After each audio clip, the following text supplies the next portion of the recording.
Esta es Radio Bruja del Norte. No se explica, se escucha.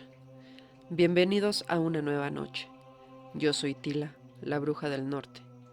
Y esta noche les traigo el tema aluches, chaneques y otros debrayes.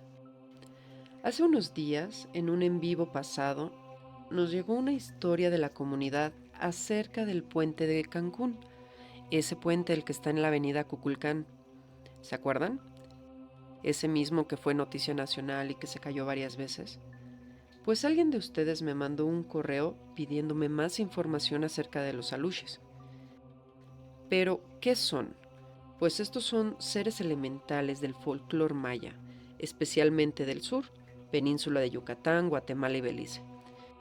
Generalmente son guardianes de los campos de maíz, cenotes y caminos antiguos. Las personas que han podido verlos generalmente los confunden con niños, con rasgos envejecidos o deformes, incluso llenos de tierra y barro. Se dice que si respetas su espacio, te cuidan o te protegen. Pero, aquí se acaba el encanto.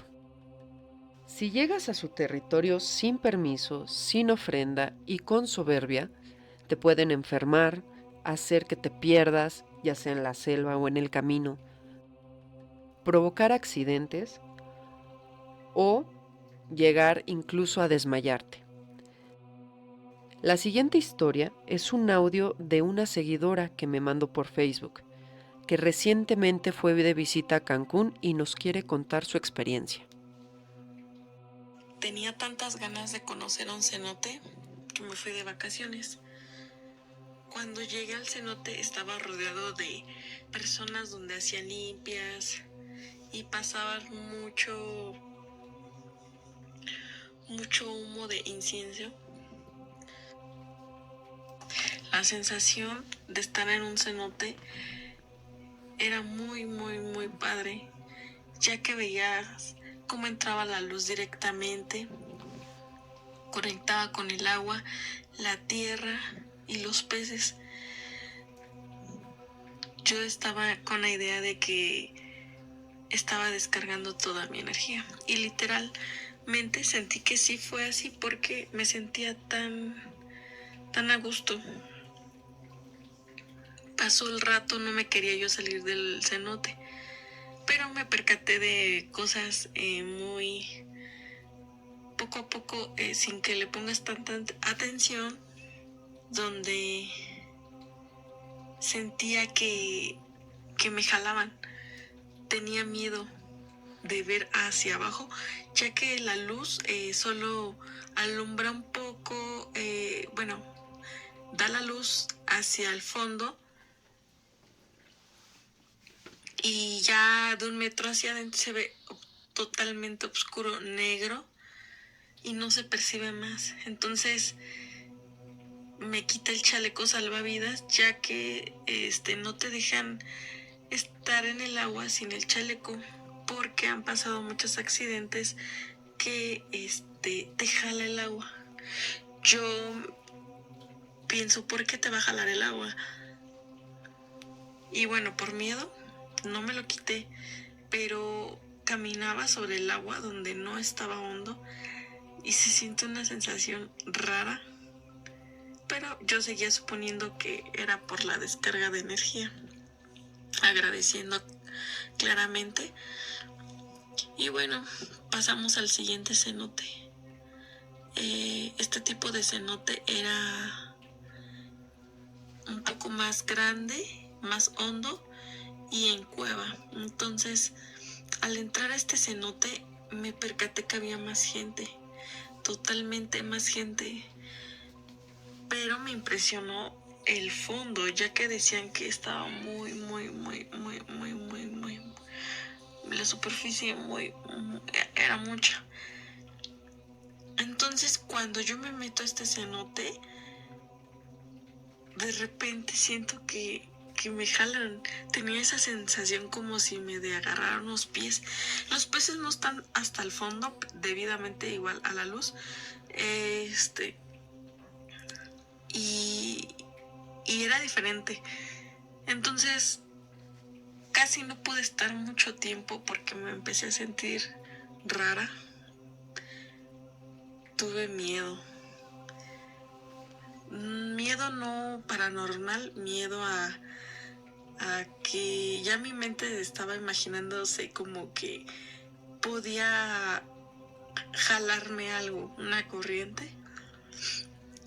Cuando me salí me volví a cambiar, me volví a enjuagar y sentí una pesadez. Y lo tomé a normal, a la adrenalina, porque en ese cenote recuerdo que la intención fue saltar. Entonces fue más de diversión, no lo tomé tanto espiritualmente como el primero que para descargarme. Entonces no sé si tuvo que ver la intención también. Tal vez no fue con tanto respeto, pero me subí al carro y me sentía tan cansada, incómoda. No me podía estar, ni siquiera me podía dormir. Me sentía tan cansada que de verdad me preocupaba que no me diera el sueño. Ya después, llegando al hotel, era un cansancio de verdad que feo. Todo el cuerpo me dolía. Sentía la nuca que me apretaban, sentía los hombros como si trajera algo cargando. Y me duró una semana prácticamente en recuperarme. Ni siquiera haciendo ejercicio me había sentido así. Entonces yo creí que era parte de, pero ya después, platicando sobre los cenotes, comienzo a platicar que debes de pedir permiso para entrar a un cenote. ¿Y yo qué? ¿Se debe de pedir? Pero no entro con una intención mala, no, pero los cenotes son sagrados. Y de repente me quedo en shock y digo, no, nunca se me pasó por la mente. Entonces platicábamos que pues los cenotes había gente ahí enterrada. Y entonces cambió toda mi perspectiva y entendí, dije, pues claro, todo tiene sentido. Por eso me he sentido así tan cansada desde que salí de los cenotes. Entiendo por qué la pesadez de mi cuerpo. Pareciera ser que me descargué totalmente, pero después pareciera que yo salí con algo cargando en la espalda donde no podía. Y guau, que es una... Y el hecho de poder experimentar esto, creo que es completamente asombroso, pero también de miedo. Y para las personas que no son de México, ahora me van a preguntar, oye Tila, ¿qué es un cenote? Pues es una cavidad natural en la tierra que se forma cuando se derrumba una cueva y se rellena con agua subterránea. Son muy comunes en la península de Yucatán. Los cenotes eran puertas a Xibalba, el inframundo maya. Se usaban como portales sagrados, también para hacer rituales de sacrificio, y eran custodiados por los aluches. Actualmente se usa como baños espirituales, como baños de limpia y como lugares de renacimiento. ¿Se puede invocar a un aluche para proteger a un ser humano, un terreno, una casa? Sí, sí se puede. Pero, porque siempre hay un pero, debes pagar por su servicio, ¿vale? De hecho, los aluches eran creados por los antiguos sacerdotes mayas, a partir de tierra, barro y otros elementos naturales. Luego, se les dotaba de vida mediante rituales. En algunos de estos rituales se le añadía sangre del empleador, con el fin de volverse un tipo de empleado o de propiedad familiar. ¿Qué pasa cuando este empleador fallece y el aluche se queda sin pago, se queda, entre comillas, huérfano? Bueno, como todos los elementales y con todo ser espiritual con el que se haga algún tipo de pacto o de trato, la deuda debe ser pagada, de una u otra forma. Pero, en el caso de que fueran creados simplemente con otro motivo, estos se quedan encargados de esos territorios y de las cosechas, sin dueño, por así llamarlo. Entonces los campesinos les construyen altares, ofrendas, en agradecimiento para que protejan esas tierras y esas cosechas. ¿Y qué pasa cuando no respetas estos tratos? Bueno, como ya les había contado, un ingeniero mexicano encargado de la construcción del puente de Yucatán en Avenida Culculcán nos contó que ese puente nada más se caía a cada rato, hasta que pidieron permiso a los aluches de la zona, les entregaron ofrendas e incluso les construyeron una pequeña pirámide donde los vecinos dejaban ofrendas de maíz, miel, cacao, etc. Tan viral se hizo esta noticia que incluso salió en las noticias nacionales. Pero ¿saben qué más se hizo noticia nacional? Cuando otro gobierno llegó y derrumbó la pirámide de los aluches, para que días después se volviera a caer el chingado puente. ¿Y qué creen? Pues volvieron a construir el puente con la mini pirámide incluida. Se pudo haber ahorrado mucho tiempo, muchos recursos, si tan solo hubieran respetado. Pero bueno, ¿hay formas actuales de invocar a un aluche? Pues claro que las hay. Pero antes de hacerlo, tienes que estar totalmente consciente del pedo en el que te vas a meter y todas las implicaciones que lleva el despertar ese tipo de energías. Porque es un compromiso a largo plazo del que no te puedes liberar tan fácilmente. Si vas a hacer un trato con él, sobre todo de sangre, tienes que estar bien consciente de quién va a pagarle una vez de que tú no estés, porque son deudas heredadas. Porque tú te vas a ir algún día y él se va a quedar a cumplir su misión, sobre todo si tu cometido es cuidar tu casa o tu terreno. No prometas algo que no vas a cumplir y no pidas algo que no vas a pagar. Y entonces, ¿cuál es la diferencia con los chaneques? ¿Qué diferencias tienen los aluches y los chaneques? A primera instancia suenan igual. Duendecillos que parecen niños, con rasgos humanos. Pero los chaneques suelen habitar lugares peligrosos o escondidos. A diferencia de los aluches, estos pueden tener características de animal. En el folclore náhuatl son considerados guardianes de la naturaleza, de los montes, de los ríos, de las cuevas. Aunque parecen inofensivos, no lo son del todo. Pueden ser traviesos, juguetones e incluso vengativos. ¿Qué pasa si los molestas o entras en un sitio sin su permiso? Pueden perderte en el monte, robarte cosas o incluso provocarte alucinaciones, accidentes o desmayos. Una diferencia muy grande entre los aluches y los chaneques es que los chaneques no pueden ser creados, ya que son espíritus creados por los antiguos dioses. Pueden ser invocados, pero no creados. En pocas palabras, puedes buscar la paz o la guerra con ellos, pedirles favores. Son independientes, no obedecen y no pueden ser contratados. A veces, en sus travesuras, llegan a meterse en problemas con los seres humanos. La siguiente historia nos la envía un seguidor.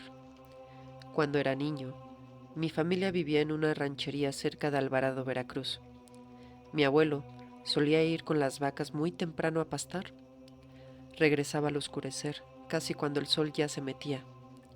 Una tarde, mientras metía las vacas al corral, Se recargó en la puerta, sacó un cigarro, lo encendió y se quedó ahí parado, mirando. Apenas se había consumido un poco cuando lanzó la colilla al monte. La brasa no se apagó, seguía encendida y entonces empezó a moverse como a bailar. Brincaba entre las piedras, saltaba un poco, se prendía como si algo le diera una calada, pero mi abuelo jura que no había nada ahí, o al menos él no alcanzó a ver nada. ¿Qué creen que haya visto el abuelo? ¿Un chaneque o una luche? Y bueno, cabe mencionar que no solo juegan con los humanos, cuentan también que en los pueblos de México que los chaneques tienen una fijación por los bebés y el cabello largo de las mujeres y los caballos, como nos cuenta Alejandro en la siguiente historia. Cuando mi abuelo falleció, heredé su rancho junto con mis hermanos. Entre la herencia había un caballo viejo, de color negro, que dormía amarrado al poste central de un corral. Se llamaba Trueno.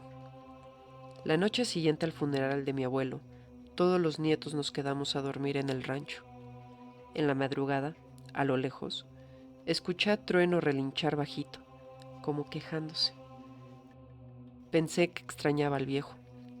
Al día siguiente lo fui a ver, y en la crin le encontré una trenza, chiquita, muy apretada, que parecía una rasta. Se la deshice con cuidado y le cepillé la crin. Al día siguiente fui a verlo y volvió a aparecerle la trenza en la crin. Le pregunté al viejo Pablo, el peón más viejo del rancho, que si sabía algo. Me miró y me dijo: «Eso no son juegos, muchacho. Los chaneques montan en sueños. No los despiertes. Mejor déjales una ofrenda de maíz para que no molesten al caballo». Lo hice. La trenza apareció de nuevo, pero el caballo durmió más tranquilo. Cada mes continué dejando la ofrenda hasta que Trueno falleció. Es tal la fascinación de estos seres que incluso en México existe la Casa de los Duendes, que es un tipo museo temático ubicado en la cabaña en medio del bosque, en un pueblo llamado Huasca de Ocampo, en el estado de Hidalgo, en México, que ya es conocido como el pueblo de los duendes y es visitado por turistas nacionales e internacionales. Además del museo, en el pueblo se encuentra un punto energético llamado la Peña del Aire. Esto podría explicar por qué los chaneques viven en la zona, tratando de proteger ese monolito gigante, así como también los prismas basálticos, otro punto energético muy importante de la zona. Existen muchos testimonios de turistas que pierden cosas importantes y que los encuentran en lugares absurdos. Mujeres que despiertan con las trenzas en el cabello, como le pasó a la chica de la siguiente historia. Fui a Huasca con una amiga. Queríamos desconectarnos un poco de la ciudad. Sabíamos de la fama de este sitio, pero no lo creíamos. Rentamos una cabaña con lo básico. La primera noche todo bien, nada fuera de lo normal. Hacía algo de frío y dormíamos tapadas hasta la cabeza. La segunda noche ya fue un poco más extraño. Me costó mucho dormir y me sentía un poco ansiosa. A la mañana siguiente desperté con nudos en el cabello y una pequeña trenza. Yo no suelo peinarme. De hecho, me costó mucho trabajo cepillarme para que mi cabello regresara a su sitio. La verdad, ese lugar se gana su fama. Y bueno, gente, espero que les haya gustado el programa de hoy. ¿Has tenido alguna experiencia con los aluches y chaneques? Déjamelo en los comentarios. Tu historia podría ser la siguiente.